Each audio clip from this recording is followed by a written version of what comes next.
ಪ್ರೇಮಾಶಂಕರ್ ಕೈ ರುಚಿಗೆ ನಿಮ್ಮೆಲ್ರಿಗೂ ಸ್ವಾಗತ. ನಾನು ನಿಮ್ಮ ಪ್ರೀತಿಯ ಪ್ರೇಮಾಶಂಕರ್. ಆ ಹೋಟ್ಲಲ್ಲಿ ಬಿರಿಯಾನಿ ಚೆನ್ನಾಗಿರುತ್ತೆ, ಈ ಹೋಟ್ಲಲ್ಲಿ ಬಿರಿಯಾನಿ ಚೆನ್ನಾಗಿರುತ್ತೆ ಅಂತ ಹೇಳ್ತಾ ಇರ್ತೀವಲ್ವಾ. ಆ ಬಿರಿಯಾನಿಗೆ ಅಷ್ಟು ಸೂಪರ್ ಆಗಿರೋಂಥ ಟೇಸ್ಟ್ನ ಕೊಡೋದು ಅದ್ರ ಮಸಾಲ. ಇವತ್ತು ಮನೆಯಲ್ಲೇನೆ ಹೋಟೆಲ್ನಲ್ಲಿ ಸಿಗುವಂಥ ಬಿರಿಯಾನಿಯ ಸ್ಪೆಷಲ್ ಮಸಾಲನ ಹೇಗೆ ಮಾಡ್ಕೊಳ್ಳೋದು ಅಂತ ತೋರಿಸ್ಕೊಡ್ತೀನಿ. ಸೊ ಈಗ ನಾನು ಎಲ್ಲ ಇಂಗ್ರೀಡಿಯೆಂಟ್ಸ್ನು ಈ ರೀತಿ ಒಂದು ಪ್ಲೇಟಲ್ಲಿ ಹಾಕಿಟ್ಕೊಂಡಿದ್ದೀನಿ.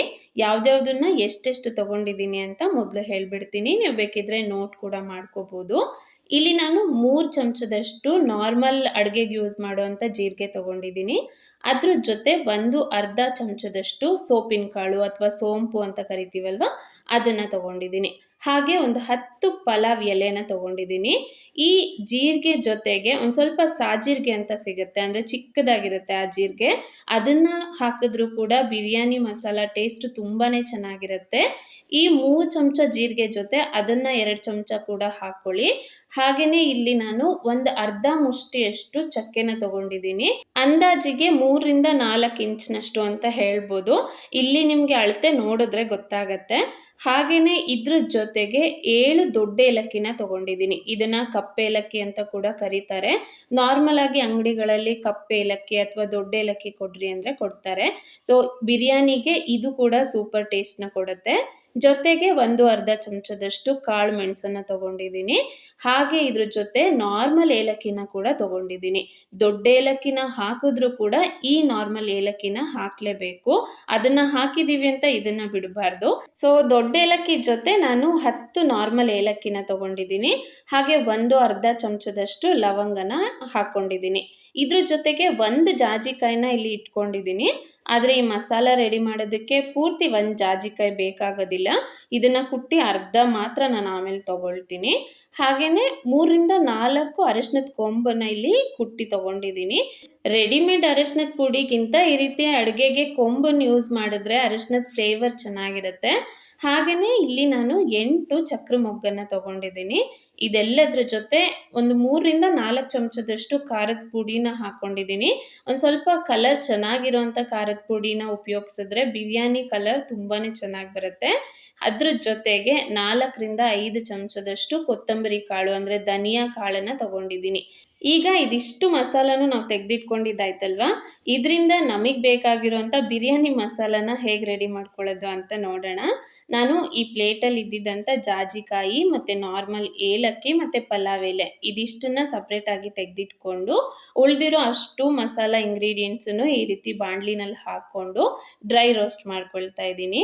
ಈ ರೀತಿ ಡ್ರೈ ರೋಸ್ಟ್ ಮಾಡುವಾಗ ಉರಿನ ಸಣ್ಣದಾಗಿಟ್ಕೊಂಡು ಎಷ್ಟು ಸಾಧ್ಯ ಆಗುತ್ತೋ ಅಷ್ಟು ನಾವು ಈ ರೀತಿ ಕೈ ಆಡಿಸ್ತಾನೆ ಹುರ್ಕೋಬೇಕು. ಇದನ್ನು ಸೀಸೋವರೆಗೂ ನಾವು ಬಿಟ್ಕೋಬಾರ್ದು. ಸೊ ಈ ಎಲ್ಲ ಮಸಾಲದಿಂದ ಚೆನ್ನಾಗಿ ಘಮ ಬರಬೇಕು, ಅಲ್ಲಿವರೆಗೂ ಇದನ್ನು ಡ್ರೈ ರೋಸ್ಟ್ ಮಾಡಿದ್ರೆ ಸಾಕು. ಸೊ ಈಗ ಇದು ಪೂರ್ತಿಯಾಗಿ ಆಗಿದೆ. ಇದನ್ನು ನಾನು ಒಂದು ಪ್ಲೇಟಲ್ಲಿ ತೆಗೆದಿಟ್ಕೊಳ್ತಾ ಇದ್ದೀನಿ. ಸೊ ಉಳಿದಿರೋ ಅಂಥ ಇಂಗ್ರೀಡಿಯೆಂಟ್ಸನ್ನ ನಾವು ಡ್ರೈ ರೋಸ್ಟ್ ಮಾಡೋ ಅವಶ್ಯಕತೆ ಇಲ್ಲ, ಇದಿಷ್ಟನ್ನು ಮಾಡಿಕೊಂಡ್ರೆ ಸಾಕು. ಈಗ ಒಂದು ಮಿಕ್ಸಿ ಜಾರಲ್ಲಿ ಈ ಜಾಜಿಕಾಯನ್ನು ಕುಟ್ಕೊಂಡು ಅರ್ಧದಷ್ಟು ತೊಗೊಳ್ಳಿ, ಅಥವಾ ನಾರ್ಮಲ್ ತುರಿಯೋ ಮಣಿನಲ್ಲಿ ಕೂಡ ತುರ್ಕೋಬೋದು. ಅದಾದಮೇಲೆ ನಾನು ಏಲಕ್ಕಿಗಳನ್ನ ಈ ರೀತಿ ಸಿಪ್ಪೆ ಬಿಡಿಸಿ ಅದರ ಬೀಜನ ಮಾತ್ರ ಹಾಕ್ಕೊಳ್ತಾ ಇದ್ದೀನಿ. ಒಂದು ವೇಳೆ ನಿಮಗೆ ಅದರ ಸಿಪ್ಪೆ ಕೂಡ ಇದ್ದರೆ ನಡೆಯುತ್ತೆ ಅನ್ನೋದಾದರೆ ಸಿಪ್ಪೆನೂ ಹಾಕ್ಕೊಂಡೇ ಗ್ರೈಂಡ್ ಮಾಡ್ಕೊಳ್ಳಿ. ಮೊದಲು ಜಾಜಿಕಾಯಿ ಮತ್ತು ಏಲಕ್ಕಿನ 1-2 ರೌಂಡ್ ಮಾಡಿಕೊಂಡು ಅದಾದಮೇಲೆ ಈ ಪಲಾವ್ ಎಲೆನೂ ಕೂಡ ಹಾಕಿ 1-2-3 ರೌಂಡ್ ನೀವು ಮಿಕ್ಸಿ ಮಾಡ್ಕೊಂಡು ಆದಮೇಲೆ ಈ ಹುರ್ಕೊಂಡಿರೋಂಥ ಮಸಾಲೆಗಳನ್ನು ಹಾಕಿ ಪುಡಿ ಮಾಡ್ಕೊಳ್ಳಿ. ಯಾಕೆ ಅಂದರೆ ಏಲಕ್ಕಿ ಬೇಗ ನುಣ್ಣಗಾಗೋದಿಲ್ಲ, ಹಾಗೆ ಪಲಾವ್ ಎಲೆನೂ ಕೂಡ ಅಷ್ಟೇ. ಈ ಮಸಾಲದಲ್ಲಿ ಒಂದು ಸ್ವಲ್ಪ ಎಳೆ ಹಾಗೆ ಉಳ್ಕೊಂಡ್ಬಿಟ್ರೆ ಬಿರಿಯಾನಿ ತಿನ್ನುವಾಗ ಮಧ್ಯದಲ್ಲಿ ಎಳೆ ಬರ್ತಾ ಇರುತ್ತೆ. ಇನ್ನು ಕೆಲವೊಬ್ಬರಿಗೆ ಏಲಕ್ಕಿ ಮಧ್ಯದಲ್ಲಿ ಸಿಕ್ಕರೆ ಇಷ್ಟ ಆಗುತ್ತೆ ಅಂಥವ್ರು ಸೊ ಫಸ್ಟ್ ಮಸಾಲನೆಲ್ಲ ನೀಟಾಗಿ ರುಬ್ಕೊಂಡು ಲಾಸ್ಟಲ್ಲಿ ಬೇಕಿದ್ರೆ 4-5 ಏಲಕ್ಕಿನ ಇದಕ್ಕೆ ಹಾಕಿ ಮತ್ತೆ 1 ಅಥವಾ 2 ಸಾರಿ ಗ್ರೈಂಡ್ ಮಾಡ್ಕೊಳ್ಳಿ.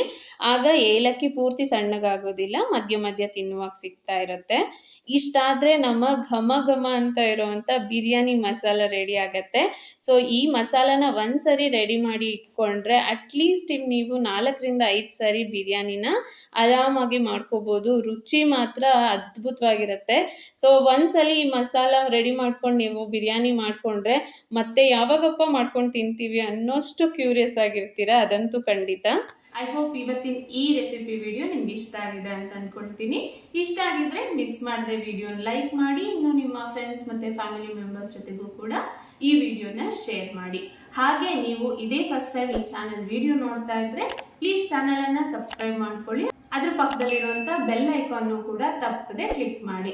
ಒಂದ್ಸಾರಿ ನೀವು ಈ ಬೆಲ್ ಐಕಾನ್ ಕ್ಲಿಕ್ ಮಾಡಿದ್ರೆ ನೆಕ್ಸ್ಟ್ ಟೈಮ್ ನಾನು ಯಾವುದೇ ಹೊಸ ರೆಸಿಪಿ ವಿಡಿಯೋ ಹಾಕಿದಾಗ ನಿಮಗೆ ನೋಟಿಫಿಕೇಶನ್ ಬರುತ್ತೆ. ನೀವು ತಪ್ಪದೆ ನನ್ನ ವಿಡಿಯೋನ ನೋಡ್ಬೋದು. ಸಿಗ್ತೀನಿ ಮತ್ತೊಂದು ಹೊಸ ರುಚಿ ಜೊತೆ. ಅಲ್ಲಿವರೆಗೂ ಪ್ರೀತಿಯಿಂದ ಖುಷಿಯಾಗಿ ಅಡುಗೆ ಮಾಡ್ತಾ ಇರಿ. ಖಂಡಿತವಾಗ್ಲೂ ಎಲ್ರಿಗೂ ಇಷ್ಟ ಆಗುತ್ತೆ. ಬಾಯ್ ಬಾಯ್.